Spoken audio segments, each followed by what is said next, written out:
Gue adalah seorang karyawan swasta. Gue mau sedikit cerita tentang pengalaman hidup gue di Indonesia Darurat Broken Home. Gue anak pertama dari 4 bersaudara dan gue lahir tahun 90-an. Masa kecil gue sih normal-normal aja pada saat itu, bahagia-bahagia aja.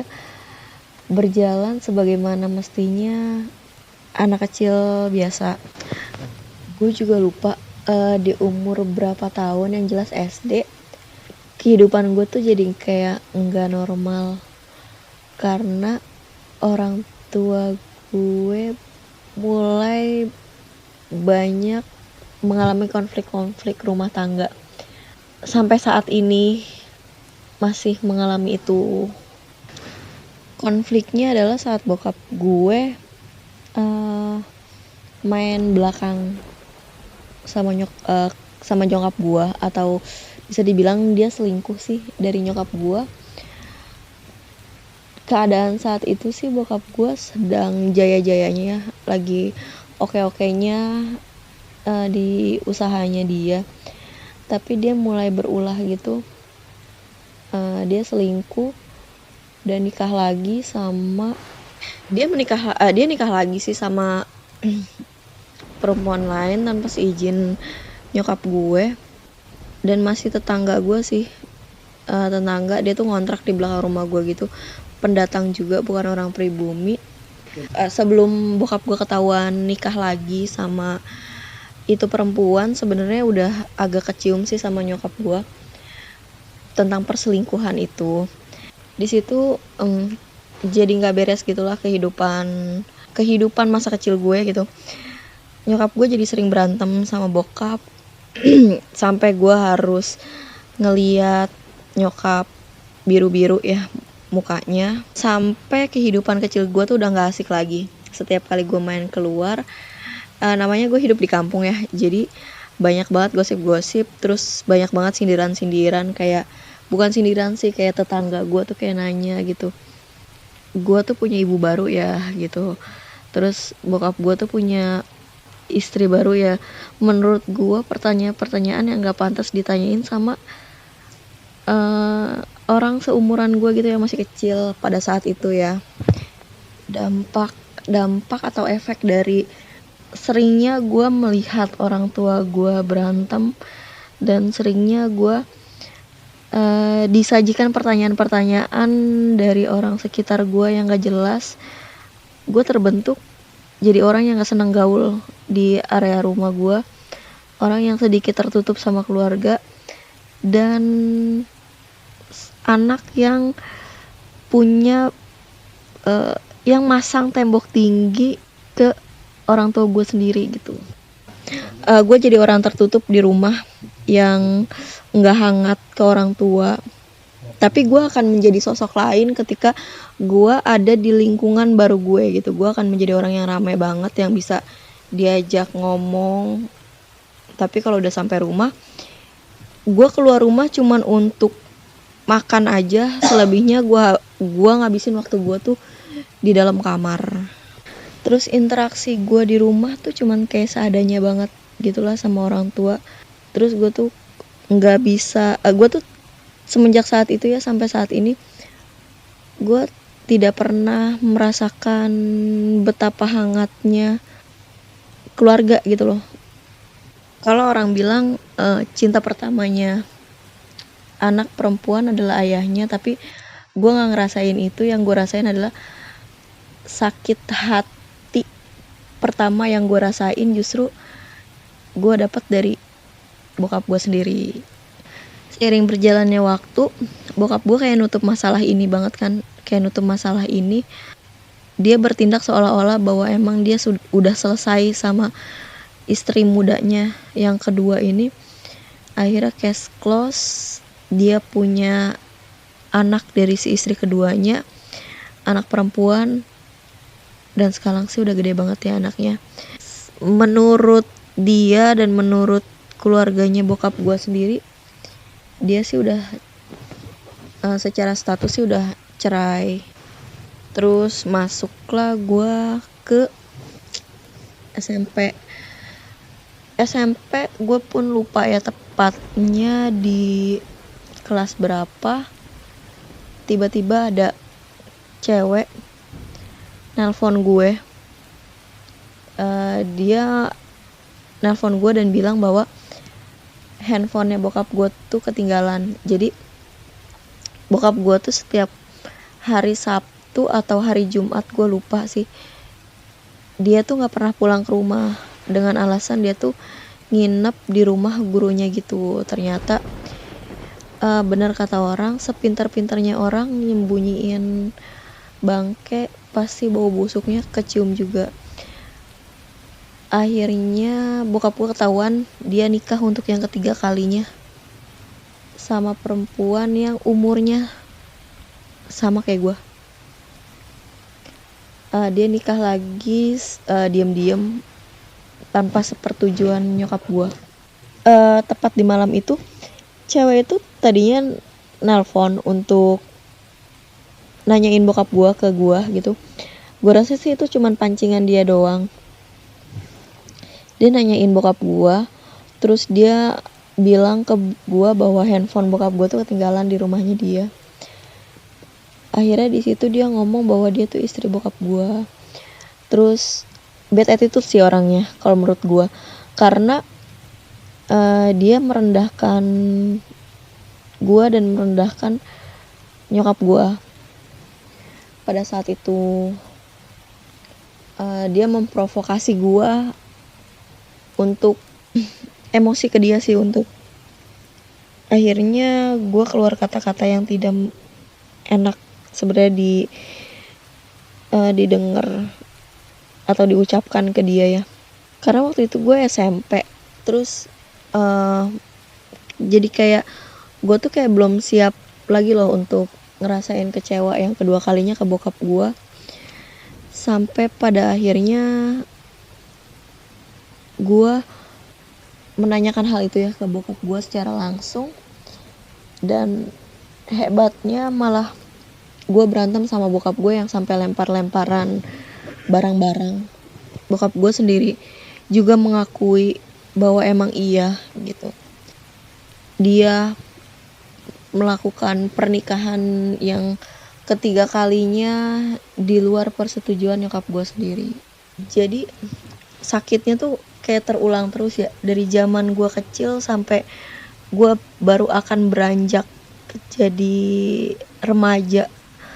Itu kayak sakitnya tuh terulang terus. Tapi entah ya, karena gue anak pertama dan gue punya adik, gue kayak dituntut untuk dewasa sebelum waktunya, untuk terlihat lebih kuat.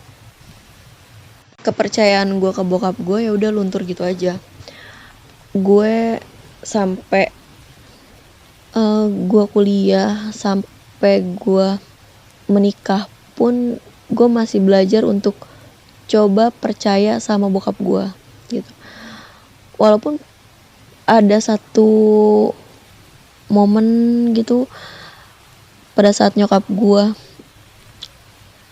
ngelahirin anak bungsu nih, adek gue percaya bahwa bokap gue berubah sih di situ gitu. Di saat itu tuh, di waktu itu tuh bokap gue tuh udah berubah. Jadi gue percaya bahwa bokap gue tuh cuman fokus ke keluarganya dia yang sekarang aja, cuman fokus ke nyokap gue, ke gue, dan ke adik-adik gue. Karena dia pun udah ngasih bukti bahwa dia udah cerai sama si istrinya yang ketiga ini, yang dia nikahin. Saat gue lagi belajar percaya sama dia, saat gue lagi berjuang buat mengidealkan keluarga yang sebenarnya gitu, biar adek gue ngerasain keluarga hangat tuh kayak gini gitu, biar dia tuh gak ngerasain apa yang gue rasain selama ini.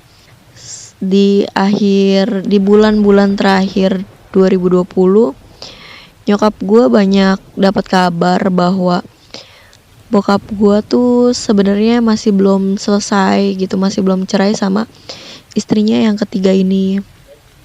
Akhirnya nyokap gue banyak cerita kan ke gue bahwa dia banyak dengar cerita dari orang-orang yang mungkin kasihan sama nyokap gue sendiri. Nyokap gue cerita ke gue bahwa bokap gue tuh belum selesai sama istrinya yang ketiga. Dari berita-berita itu sih didukung sama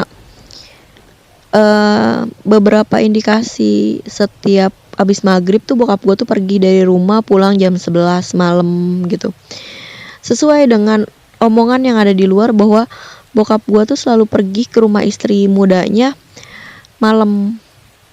Nah, banyaklah bukti-bukti pendukung itu gitu.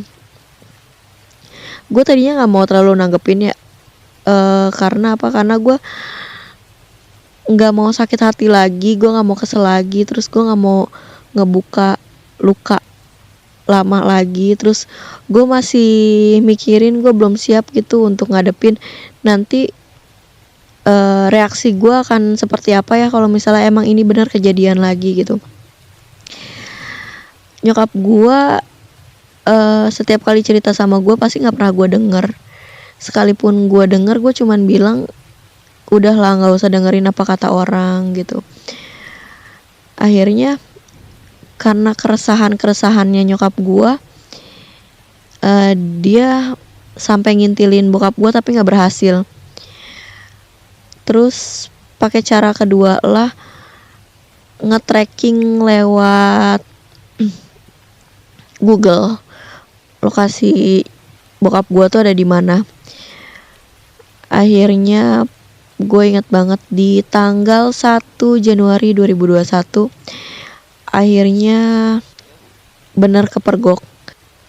Bukan kepergok sih, akhirnya memergoki. Bokap gue lagi di rumah istri mudanya.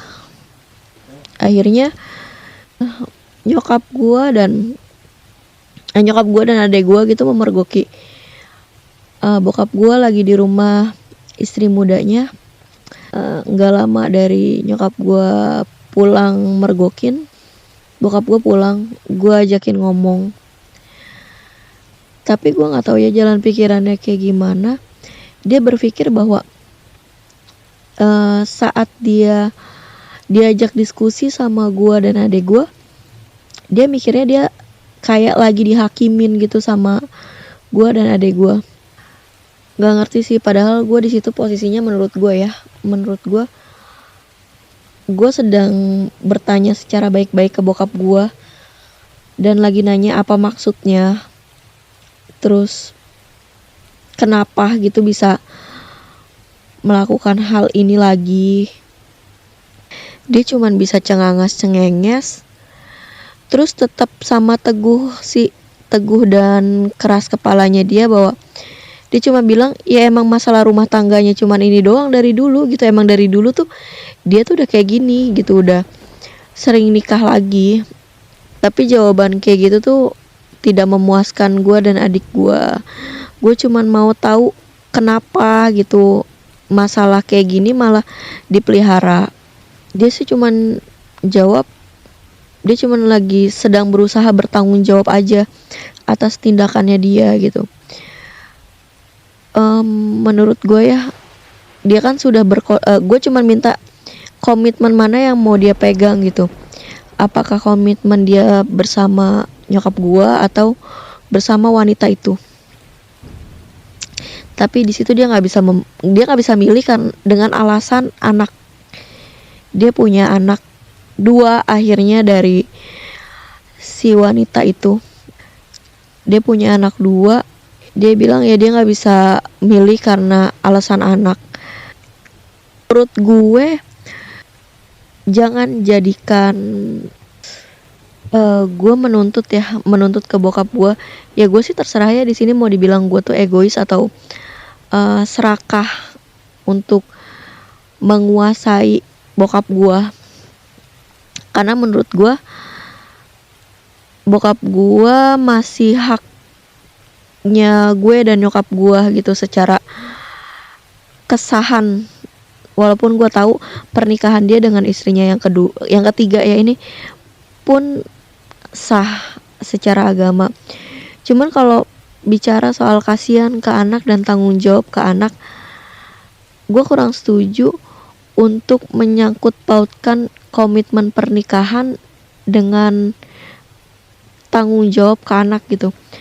Karena dia masih bisa bertanggung jawab atas anak-anaknya. Entah misalnya kalau yang dia pilih ternyata istrinya yang kedua, dia masih kok bisa bertanggung jawab dengan anak dari nyokap gua, atau sebaliknya dia lebih memilih mempertahankan nyokap gua, dia masih bisa kok bertanggung jawab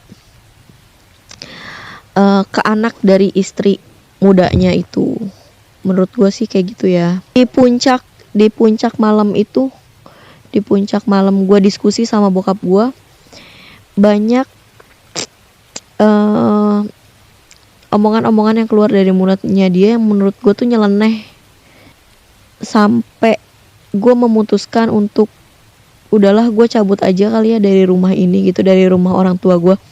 Gue kebenaran udah nikah, gue sebenarnya ada tempat tinggal sendiri, tapi akhirnya gue memutuskan untuk tinggal di rumah orang tua gue sama suami gue karena keadaan ekonomi orang tua gue tuh udah bener-bener tidak stabil gitu. Hampir 70% penyokong ekonomi orang tua gue ya gue dan suami gue gitu.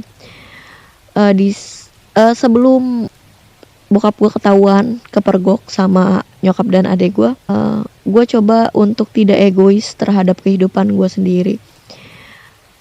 Gue coba cari jalan gitu untuk menyetabilkan keadaan ekonomi keluarga gue sebelum gue memutuskan untuk pergi dari situ dan ngejalanin hidup sama suami gue gitu. Tapi akhirnya gue dituntut saat ini ya, gue dituntut untuk egois terhadap kehidupan gue sendiri. Gue cuman mau fokus sama kehidupan diri gue sendiri gitu, kehidupan gue dan suami gue saat ini. Sebenarnya sih sebel banget ya. Salah dua atau salah tiga lah dari alasan kenapa gue memilih untuk pergi dari rumahnya bokap gue. Ya karena reaksi saat itu dari bokap gue tuh, dia tidak menunjukkan rasa bersalah dia karena sudah membohongi anak-anak dan istrinya selama ini ya. Sebenarnya sih pada saat itu semua akan clear.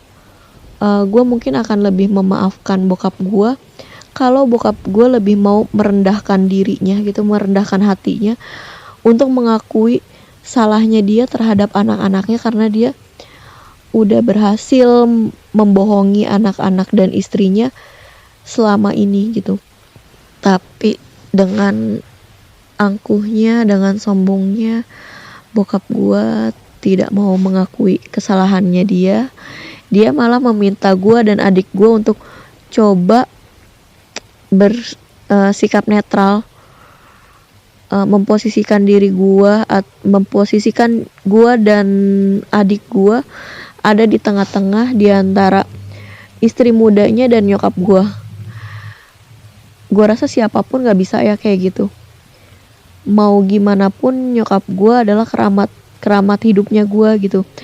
Gue gak bisa berpihak di tengah-tengah di antara nyokap gue atau di antara istri mudanya dia gitu. Gue pasti akan lebih memihak ke nyokap gue gimana pun keadaannya. Bokap gue tuh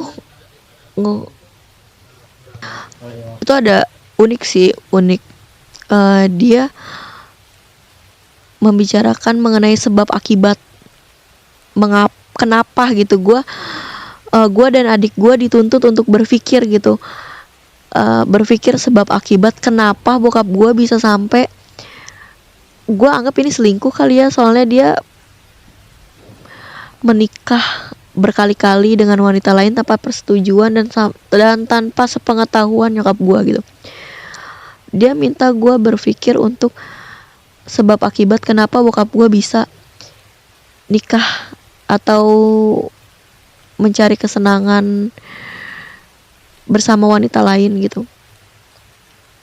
Gue rasa gue tahu nyokap gue tidak sesempurna atau mungkin tidak seideal istri idamannya bokap gue gitu. Cuman menurut gue kurang setuju sih kalau itu dijadikan alasan untuk untuk bokap gue nikah lagi dengan wanita lain. Karena kalau menurut gue ya hebat sih dia. Selama 20 tahun dia dikhianatin, dia masih bisa tetap bertahan. Terus bokap gue ada di titik terendah dalam hidupnya dia ya, secara ekonomi. Nyokap gue masih setia di sampingnya bokap gue. Dia nggak pernah ngeluh nggak punya uang, dia nggak pernah ngeluh bokap gue nggak ngasih nafkah secara materi gitu. Dia nggak pernah ngeluh dan tetap ngejalanin aja. Dan kebenaran nyokap gue juga dagang, jadi masih ada sambilan untuk ngisi kekurangan itu tuh dari hasil dagangnya dia. Dan menurut gue nyokap gue juga masih menjalankan kewajibannya sebagai istri, masih beresin rumah, masih melayani bokap gue, terus biasalah masih melakukan pekerjaan rumah tangga pada umumnya. Mungkin bokap gue nyari orang yang bisa nunjukin sisi manisnya kali ya di hubungan percintaan tuh seperti apa gitu. Dan di akhir-akhir ya pokoknya di belakangan inilah, sebelum bokap gue kepergok lagi, mungkin ada sedikit perubahan sikap dari nyokap gue ke bokap gue. Mungkin itu pun didasari sama kejengkelan nyokap gue terhadap bokap gue ketika bokap gue tuh tidak menghasilkan gitu. Ketika bokap gue tuh di rumah aja, nggak ada kerja, nggak ada penghasilan. Gue yakin sih wanita manapun, sesabar-sabarnya wanita manapun, saat dia diposisikan di posisinya nyokap gue yang sekarang, di keadaan yang susah, dia harus tetap masak, dia harus tetap ngasih uang jajan ke adik-adik gue, tapi dia harus dituntut bersikap manis atau bersikap biasa aja. Gue rasa nggak ada sih, pasti dia juga punya rasa jengkel, kayak ngerasa berjuang sendiri aja gitu untuk menuhin semua kebutuhan adik-adik gue, walaupun masih gue bantu untuk memenuhi kebutuhan itu. Tapi yang namanya istri ngelihat suami di rumah aja emosi sih. Jadi emang belakangan ada sedikit perubahan sikap dari nyokap gue ke bokap gue. Bokap gue menitik beratkan dia tidak bisa meninggalkan istri mudanya karena anak, dan tetap bertahan dengan pendiriannya bahwa dia nggak bisa ngelepasin yang muda dan nggak bisa ngelepasin nyokap gue. Sampai ketemu gue momen gitu dimana gue tuh di WhatsApp sama saudara gue sendiri ya, mungkin maksudnya baik gitu, dia menenangkan gue, mencoba masuk ke diri gue gitu, ke dalam, mencoba untuk masuk ke konflik keluarga gue gitu, untuk coba menengahkan, tapi dengan bahasa yang tidak bisa diterima gitu sama gue. Dia ngomong kalau gue harus memaafkan bokap gue karena mungkin bokap gue hilaf. Ada kata-kata hilaf ya di sini. Ada kata hilaf, dan dia juga ngomong bahwa kasihan kalau misalnya gue menuntut bokap gue untuk memilih antara nyokap gue atau istrinya yang kedua. Ada 2 poin yang gue garis bawahi di sini. Yang pertama adalah orang itu bilang tentang kehilafan bokap gue. Hilaf tidak selama ini menyakitkan, tidak semenikmati ini gitu. Terus poin yang keduanya adalah kasihan ke kalau sampai bokap gue dipaksa harus memilih. Memang pada saat bokap gue nikah lagi, apa yang ada di pikirannya? Dia tidak memikirkan anak-anaknya, dia tidak memikirkan gue dan adik-adik gue gitu, bahwa gue pun akan terluka gitu, gue pun akan sakit, gue pun akan ngerasain kecewa ke bokap gue. Terus dia masih bisa bilang bahwa kasihan ke anak-anaknya yang sekarang kalau sampai dia harus memilih. Pada saat dia bertindak seperti itu, emang dia nggak mikir kasihan ke gue dan ke adik-adik gue yang akan tersakiti secara mental. Gue sampai bilang sih ke bokap gue bahwa sampai saat ini rekaman masa kecil gue tuh masih bisa gue ceritain secara detail gitu ke bokap gue tentang apa yang gue rasain. Gue sampai bilang ke bokap gue bahwa sakit tuh bukan cuma sekedar pusing, tapi juga mental juga bisa sakit gitu. Kalau menurut bokap gue, bahwa apa yang dia kasih selama ini secara dukungan materi itu menurut dia udah cukup banget gitu ya. Peran dia sebagai orang tua, maaf gitu, gue bukannya kufur nikmat, gue bukannya tidak berterima kasih, tapi menurut gue kewajiban orang tua bukan hanya memfasilitasi anak secara materi, menyekolahkan anak, memberikan fasilitas ke anak gitu. Menurut gue kewajiban orang tua bukan cuma hanya sebatas itu, tapi juga kewajiban orang tua menjaga secara psikis keadaan anaknya tuh, gimana caranya dia ngejaga keadaan psikis anaknya tuh baik-baik aja gitu. Saat ini kondisinya, ya pokoknya gue bercerita lah sampai pada akhirnya bokap gue saat ini tidak bisa memutuskan antara nyokap gue atau si perempuan itu. Kondisinya sekarang nyokap gue menjalani rumah tangga bersama bokap gue, tapi gue nggak tahu menjalani hanya sebatas menjalani aja, atau nyokap gue sedang berusaha gimana caranya bokap gue tuh untuk lebih berat ke nyokap gue pun nggak tahu ya, karena gue memutuskan untuk pergi dari situ. Dan selama 2 bulan ini juga gue belum pernah balik lagi ke rumah itu, karena bokap gue minta untuk di ngertiin kalau dia nggak bisa memilih gitu. Dan gue juga udah bilang sama bokap gue, ini cara gue untuk mengerti dia gitu. Mungkin ada saatnya gue untuk balik lagi ke rumah itu sebagai seorang anak gitu. Tapi untuk saat ini gue masih belum bisa sih, kayak masih nikmatin rasa kecewa gue ke bokap gue, masih mencoba mencari obat untuk diri gue sendiri, gimana caranya gue berusaha untuk bisa percaya lagi bahwa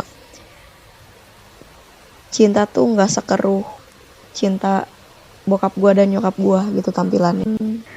Pada intinya sih kisah yang gue alami saat ini adalah masih berlangsung ya sampai hari ini. Dari kejadian ini akhirnya gue belajar, gue berharap untuk percintaan gue dan rumah tangga gue ke depannya ya. Gue lebih ingin menjadi ibu yang lembut sih, ibu yang lembut, ibu yang mau mendengar, ibu yang mau lebih banyak mendengar si anak. Dan pengen mempatrikan ke diri gue bahwa tugas orang tua bukan hanya sekedar mendidik, membiayai, menjaga, tapi bukan cuma menjaga secara fisik, tapi juga gue pengen jadi orang tua yang bertanggung jawab atas psikis anak gue sendiri gitu. Gimana caranya gue gak mau menjadi orang tua yang secara tidak sadar ikut andil dalam menyakiti psikis anak gue sendiri gitu. Gue mau menjaga kesehatan anak gue di segala sisi. Selain itu juga gue ingin menjadi pasangan istri dari suami gue yang lebih ke ya udah nerima gitu.